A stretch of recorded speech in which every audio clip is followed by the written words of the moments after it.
그러니까 네, 저는 지난 한 주간 조금 바빴습니다. 은평삼형제학교 구역장 수련회 또 예배 컨퍼런스를 다녀오면서 바쁜 시간을 보냈지만 많은 예배 가운데서 또 많은 도전과 많은 은혜를 누렸습니다. 특별히 지난주 월요일부터 수요일까지 아현 감리교회에서 예배 말하다라는 주제로 예배 컨퍼런스가 열렸습니다. 그래서 목사님들과 함께 다녀왔습니다. 이번 예배 컨퍼런스는 감리교 신학대학교 예전 학회에서 준비한 초교파 모임이었습니다. 그래서 한국교회를 섬기는 여러 교단 교파의 목사님들 또 신학생들 교수님들이 한 자리에 모여서 다양한 예배를 드렸습니다. 예배자로서 어떻게 하나님께 예배를 드려야 되는가 이 문제를 가지고서 또 많은 강의와 또 토론을 벌였습니다. 그리고 한국교회의 다양한 회중 또 다음 세대를 위해서 실험적인 예배도 드렸습니다. 한 주간 많은 예배 가운데서 예배에 대해서 깊이 고민하고 또 대화하고 또 은혜를 받는 그런 시간이었습니다. 특별히 저는 이번 컨퍼런스에서 서울 장신대학교 예배학 교수인 김세강 목사님이 예배에 대해서 하신 말씀이 오래 기억에 남습니다. 김세강 목사님은 예배에 대해서 이렇게 설명하였습니다. 우리들이 하나님을 아는 만큼 예배를 드릴 수 있습니다. 우리가 예배를 아는 만큼 은혜가 됩니다. 우리가 하나님을 알고 예배에 대해서 알아야 하나님께 예배를 드릴 수 있고 또 예배를 통해서 하나님께 우리에게 주시는 은혜를 누릴 수 있다고 하는 것입니다. 그래서 예배자로서 하나님을 아는 것이 매우 중요합니다. 사랑하는 여러분, 우리가 예배자로서 하나님을 깊이 알고 예배의 감격을 누릴 수 있기를 간절히 바랍니다. 올해 우리 교회 표어는 예수를 따르는 교회입니다. 예수를 따르는 제자가 되는 것이 우리의 기도의 제목이죠. 그렇다면 우리가 예수를 따르는 제자로서 어떻게 살아가야 될까요? 하나님을 알아야 예배를 잘 드릴 수 있듯이 예수님을 알아야 예수님을 따르는 제자로 거듭날 수 있지 않겠습니까? 그래서 우리가 예수님을 따르는 제자가 되기 위해서 무엇보다도 필요한 것은 예수님에 대해서 아는 것입니다. 우리가 예수님을 나의 구주요 주님으로 고백한다면 우리는 예수님을 따라가는 예수님을 나의 구주로 고백하고 따라가는 제자로 거듭나게 될 것입니다. 그러나 우리가 예수님을 위대한 성인 정도로 알고 있다면 우리는 겨우 위대한 성인의 제자로 살아가게 될 것입니다. 따라서 우리가 제자가 되려면 먼저 예수님에 대해서 아는 것이 매우 중요합니다. 개인적으로 저는 이중표 목사님을 참 좋아합니다. 한신교회를 섬기신 분이시고 지난 2005년 세상을 떠나신 목사님입니다. 목사님께서는 예수님을 만난 후에 자신의 호를 만들었습니다. 거지라 하였습니다. 그 뜻은 클 거자에다가 깨달을 지자입니다. 그래서 거지란 뜻은 큰 깨달음, 큰 지혜란 뜻을 담고 있습니다.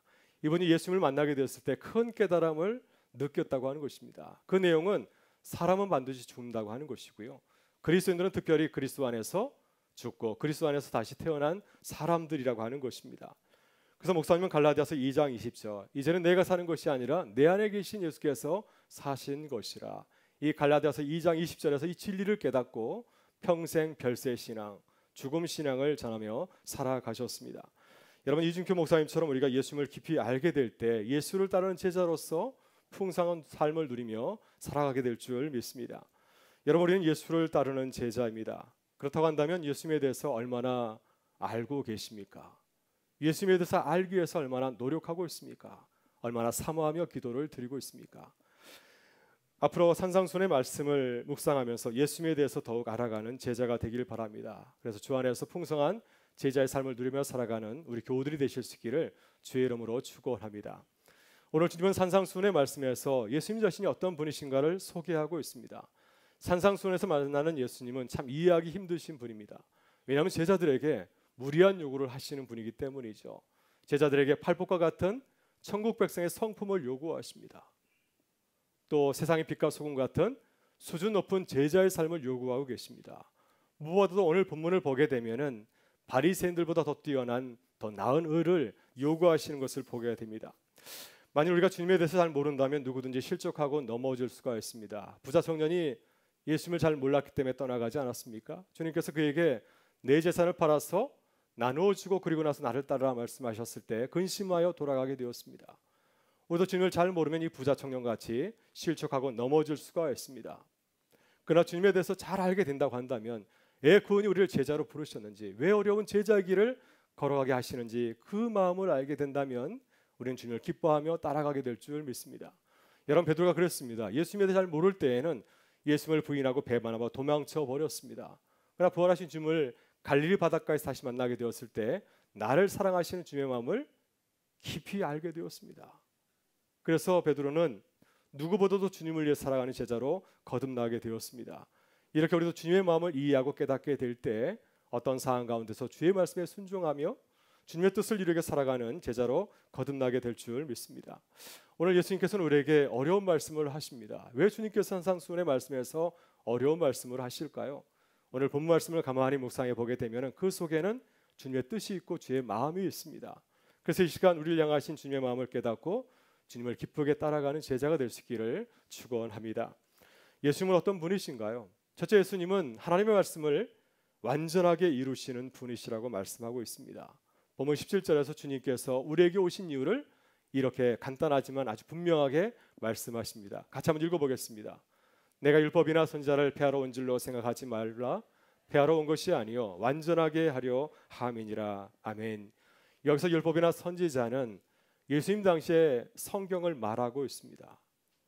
예수님 당시에 가장 먼저 하나님의 말씀으로 인정받은 구약 성경은 율법서와 선지자서였습니다. 그 당시에 시편과 성문서의 말씀은 이제 하나님의 말씀으로 인정을 받고 있는 그러한 단계에 있었습니다. 그래서 예수님께서는 성경을 율법이나 선지자라고 말씀하신 것입니다. 이렇게 예수님께서 성경에 대해서 말씀하신 것은 주님께서 우리에게 주신 말씀이 이 성경 말씀과 깊은 관계가 있다고 하는 것입니다. 주님은 이 성경을 폐지하러 온 것이 아니라 완전하게 하려고 오셨다고 말씀하고 있습니다. 왜 예수님께서 이런 말씀을 하셨을까요? 아마도 당시 사람들이 예수님에 대해서 크게 오해한 모양입니다. 예수님의 공생의 사역을 살펴보게 되면은 예수님은 하나님의 말씀을 어떻게 하며 살아갔습니까? 하나님의 말씀을 온전히 이루며 살아가셨습니까? 아니면 하나님의 말씀을 폐지하러 오신 분처럼 보였습니까? 예수님의 삶과 사역을 살펴보게 되면은 하나님의 말씀을 완성하러 오신 분보다는 마치 하나님의 말씀을 폐지하러 온 분처럼 보일 때가 참 많이 있었습니다. 마태복음 12장을 보게 되면 안식일에 일어난 한 사건을 우리에게 소개하고 있습니다. 예수님의 제자들이 안식일에 이제 길을 가게 되었는데요. 밀밭 사이로 지나가다가 마침 점심때여서 시장길을 느꼈습니다. 그래서 밀이삭을 잘라서 먹게 되었습니다. 안식일에 눈으로 보게 되면은 제자들이 안식일법을 어긴 것이죠. 근데 이 모습을 지켜본 바리새인들이 예수님에게 문제 제기를 하였습니다. 당신의 제자들이 안식일법을 어겼습니다. 그때 예수님께서는 제자들을 꾸짖은 것이 아니라 오히려 제자들을 옹호하였습니다. 그러면서 예수님은 다윗도 그러지 않았느냐? 다윗도 성전에서 진설병을 먹은 그 사건과 또 제사장들이 주일에 안식일에 제사를 드리기 위해서 안식일을 깨고 있는 그 사실을 얘기하면서 오히려 제자들을 교훈하였습니다. 더 나아가서 예수님께서는 거기 있는 많은 사람들에게 나는 인자는 안식일의 주인이라고 하였습니다. 율법보다도 더 높은 권위를 가지고서 하나님의 말씀을 새롭게 해석하고 행동을 하였습니다. 이렇게 볼 때 예수님은 율법을 폐지하러 온 분처럼 보였습니다. 여러분, 기독교 역사를 보게 되면 예수님을 율법 폐지로 온 자처럼 보는 자들이 있었습니다. 그래서 이들은 우리도 예수님처럼 율법을 지키지 않으며 살아도 된다고 주장을 하였습니다. 왜냐하면 우리는 율법으로 구원을 얻는 것이 아니라 오직 믿음으로 구원에 이르기 때문이죠. 특별히 정교 이후 이후에 정교 개혁자들이 오직 믿음을 강조하였습니다. 그래서 우리는 오직 믿음만 있으면 된다 하고 율법은 필요 없다고 생각하신 분들이 참 많이 있었습니다. 얼핏 들으면 이들의 주장처럼 예수님은 율법을 폐지하러 온 분처럼 보입니다. 더 이상 우리에게 율법이 필요 없는 것처럼 보입니다. 왜냐하면 주님은 우리에게 오셔서 율법의 속박으로부터 자유하게 하셨고 또 우리를 바라볼 때도 율법의 잣대를 가지고 바라본 것이 아니라 사랑의 눈을 가지고 우리를 바라보고 있기 때문입니다. 그러나 이것은 예수님에 대해서 잘못 이해한 것입니다. 올해 예수님께서는 어떻게 말씀하십니까? 나는 율법을 폐지하러 온 것이 아니라 율법을 완전하게 하려고 오셨다고 말씀하고 있습니다. 오늘 본문에서 17절에 나오는 완전하게 하려 함이라, 이 말씀을 잘 이해해야 됩니다. 예전에 이 단어를 성취하다라는 의미로 이해를 하였습니다. 그래서 예수님께서는 율법을 완전히 성취하였기 때문에 우린 더 이상 율법을 지킬 필요가 없다, 이렇게 주장들을 하였습니다. 그러나 완전하게 하다는 헬라어 동사는 채우다, 또 충족시키다는 뜻을 담고 있습니다. 그래서 이 뜻에 비춰 생각해 보게 되면은 예수님은 율법의 말씀과 뜻을 온전하게 채우고 충족시키기 위해서 오셨다고 하는 것입니다. 다시 말해서 율법에 담긴 하나님의 뜻을 완전하게 드러내기 위해서 우리에게 오신 것입니다.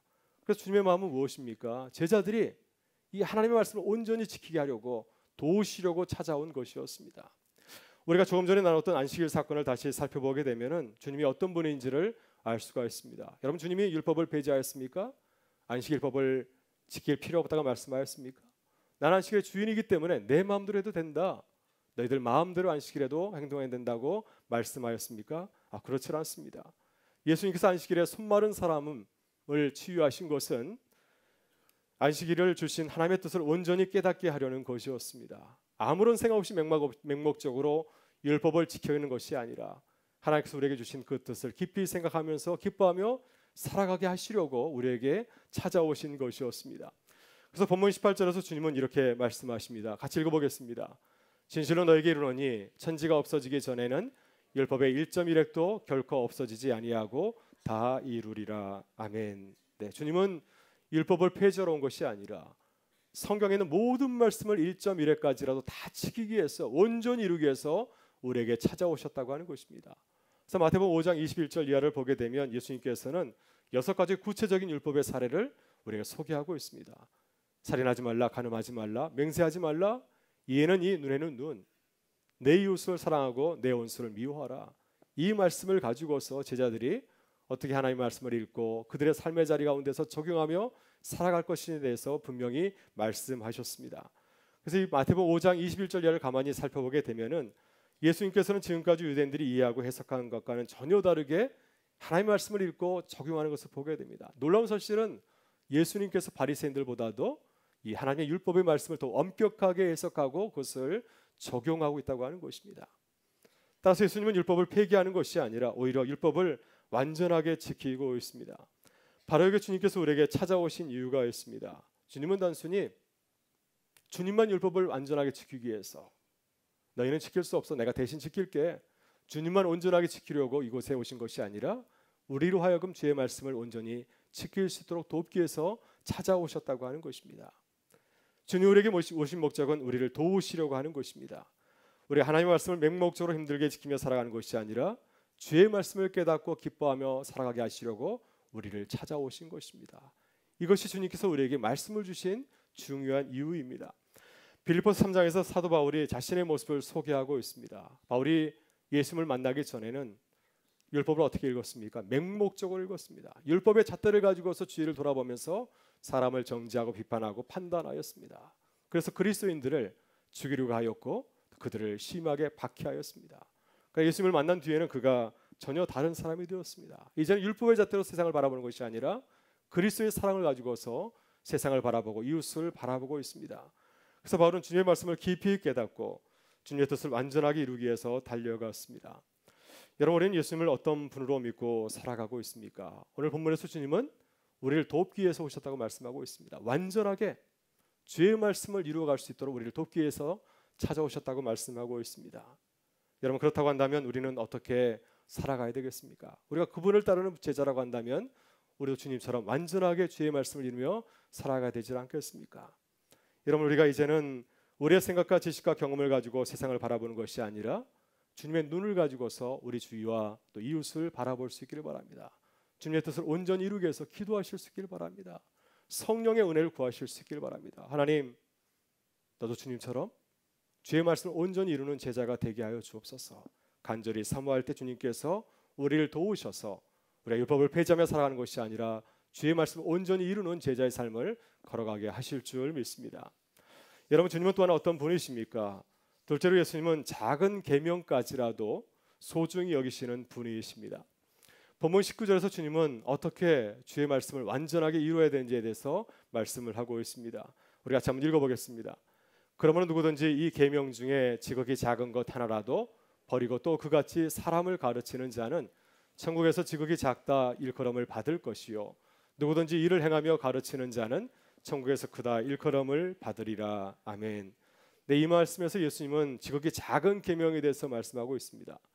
예수님은 지극히 작은 계명도 소중히 여기신다고 하는 것입니다. 그래서 주님은 천국의 얘기를 들려주고 있습니다. 천국에서 가장 큰 자가 누굴까요? 천국에서 가장 큰 자는 지극히 작은 것도 잘 지키는 자라고 말씀하고 있습니다. 그러나 이 말씀을 잘 지키지 않는 자는 천국에서는 별로 이렇게 인정을 받지 못한다고 말씀하고 있습니다. 그래서 하나님의 말씀 가운데서 지극히 작은 것이라 할지라도 이를 가볍게 여기지 말고 소중히 지킬 것을 우리에게 당부하고 있습니다. 여러분, 예수님께서 이 말씀을 누구에게 하셨을까요? 하나님의 말씀을 잘 지키지 않는 분들에게 하신 것 같습니다. 말씀을 지키라도 요령을 피우시는 분들에게 하신 것 같습니다.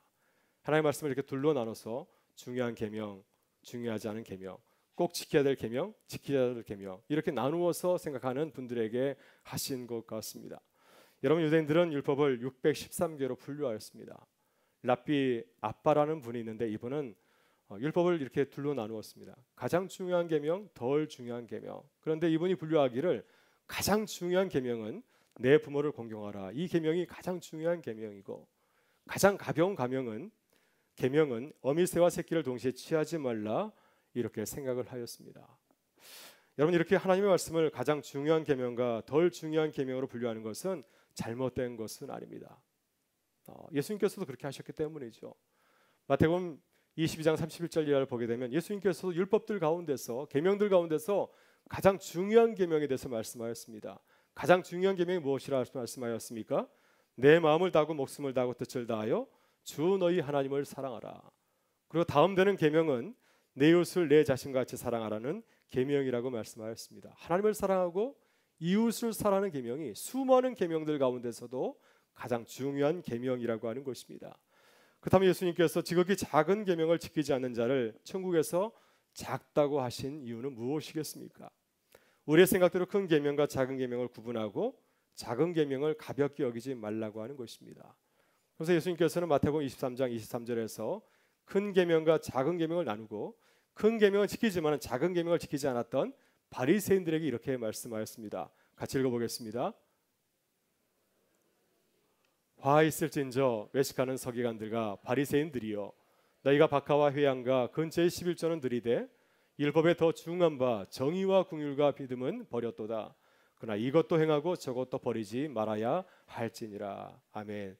바리새인들이 그들이 생각하기에 중요한 계명, 11조의 계명은 중요하다 생각해서 아주 엄격하게 지켰지만은 그들이 별로 중요하다 생각하지 않았던 이웃 사랑하는 것들, 또 사회생활 속에서 빛과 소금이 되는 것, 이런 것들은 별로 중요하게 생각하지 아니하였습니다.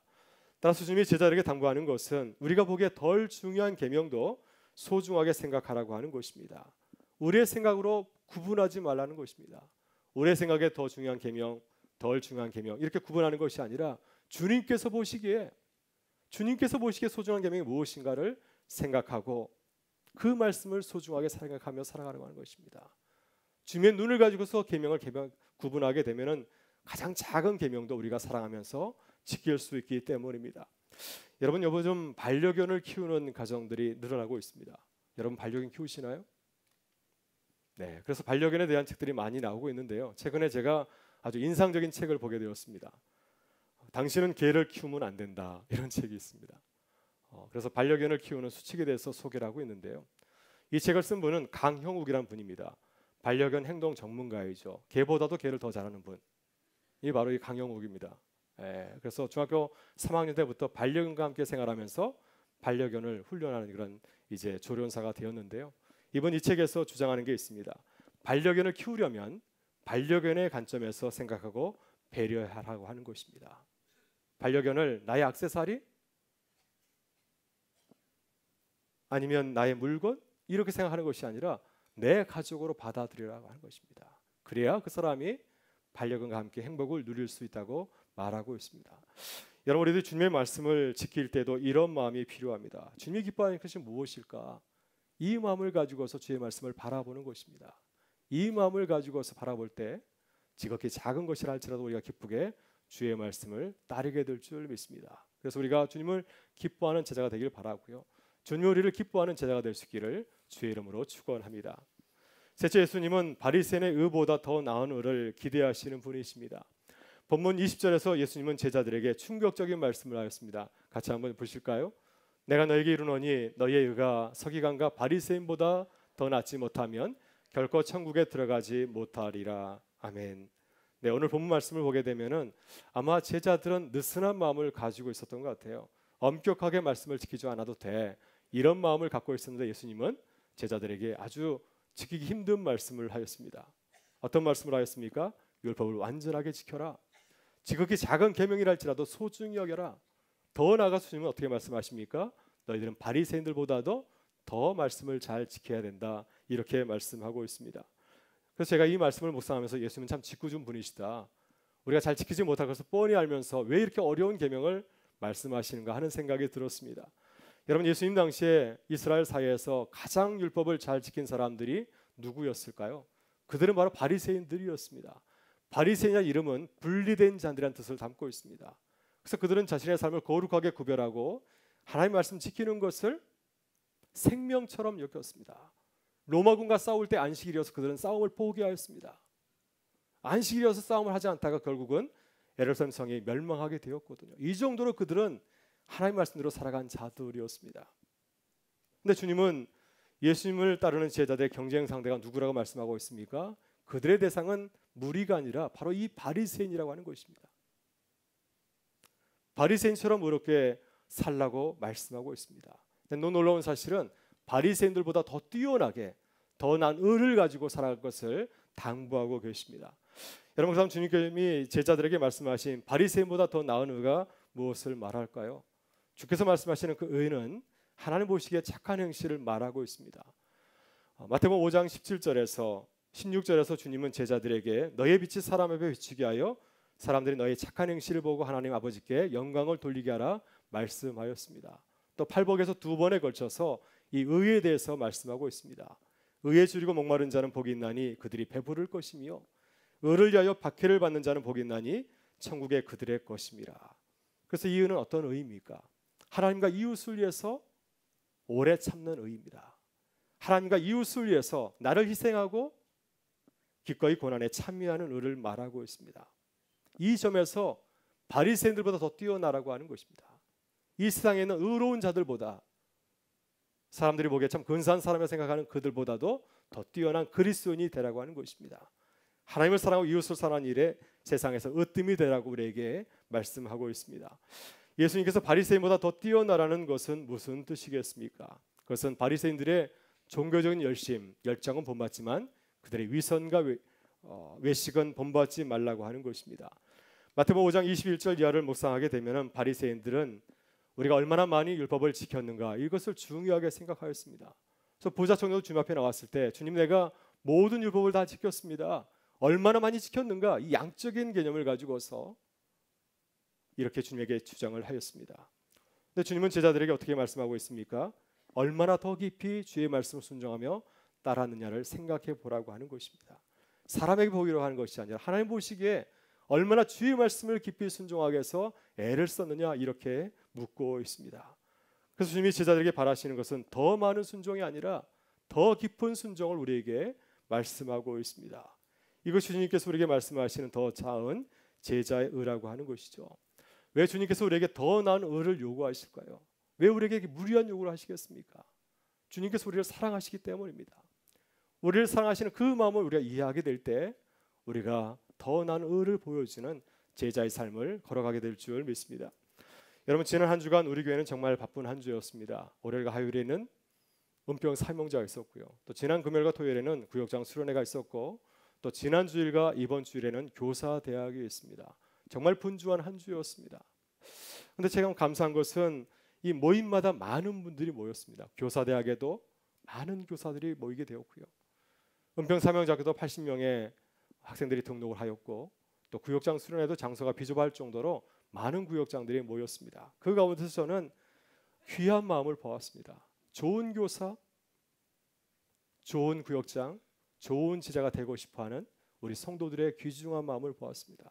그 마음을 바라보면서 얼마나 감사했는지 모릅니다. 참 우리 교회 가운데 많은 성도님들이 더 좋은 하나님의 사람이 되기 위해서 애쓰고 있구나. 그 마음을 보면서 하나님께 큰 감사를 올려드렸습니다.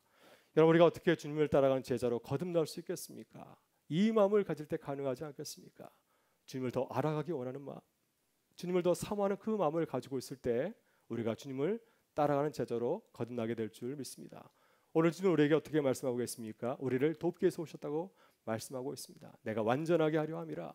우리의 삶을 제자로서 완벽하게 살아가게 하시려고 오셨다고 말씀하고 있습니다. 여러분, 주님을 사모하고 알아가실 수 있기를 바랍니다. 그래서 주 안에서 풍성한 제자의 삶을 누리며 그 삶을 증거하는 주님의 몸된 교회와 성도가 되실 수 있기를 주의 이름으로 축원합니다. 우리 다 같이